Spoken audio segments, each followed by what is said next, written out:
Well, I mean, I don't want to talk about this, but I guess I have to.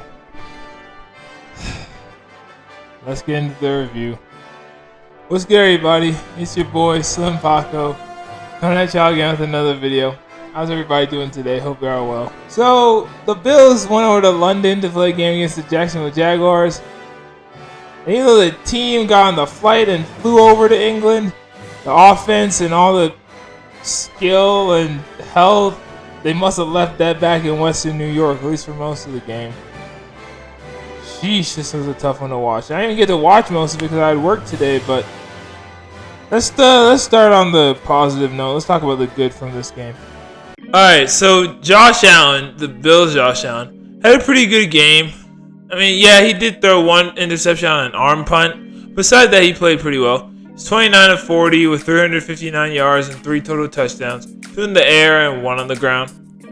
Looking at that stat line, you'd think Buffalo had ran away with the game, especially when you add on the Fondies had 8 catches for 121 yards and a tutty, and Gabe Davis had 100 yards and a touchdown as well.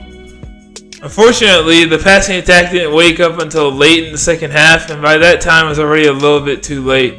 The Bills couldn't really sustain any momentum on most of their drives, but then finishing without much movement or never really getting off the ground in the first place with too many 3-and-outs. And for the second straight week, the run game was non-existent. James Cook couldn't do squat, neither could the other 2 running backs. Josh Allen led the team in rushing yards, and he only had 14, a season low. Not great. Once an offense becomes one-dimensional, it's too easy to stop. On the defensive side of the ball, the Bills were already depleted at the corner position, missing both Tre'Davious White and Christian Benford. In their place were Kaiir Elam and Taron Johnson, with Micah Hyde playing corner on some possessions as well. And this is where the big problems came to light. The Bills allowed over 470 yards of total offense, and were absolutely gashed by Travis Etienne on the ground and Calvin Ridley through the air. Elam was burnt toast for most of the game, as basically on every third down, Trevor Lawrence would just chuck the ball up in the air in Ridley's general direction and he'd go make a catch. I'm sorry y'all, but Elam might be the worst player on our defense, and right now, that's saying something. AJ Vanessa played well for the second straight game, forcing a crucial red zone fumble just before the half, while Terrell Bernard continued his push for Defensive Rookie of the Year with 6 tackles, and Von Miller returned from injury, although he wasn't able to make it through the entire game. Unfortunately, Matt Milano had to get carted off with the leg injury, so there's a good chance his season might be over depending on the diagnosis. That brings me to the third part of the video. Man, oh man, we had so many freaking injuries in this game, y'all. I already mentioned how Milano went down, but so did Daquan Jones. Taron Johnson was down for a bit. Ebenezer missed the end of a defensive possession due to just having to get some oxygen. Von Miller wasn't able to complete the whole game.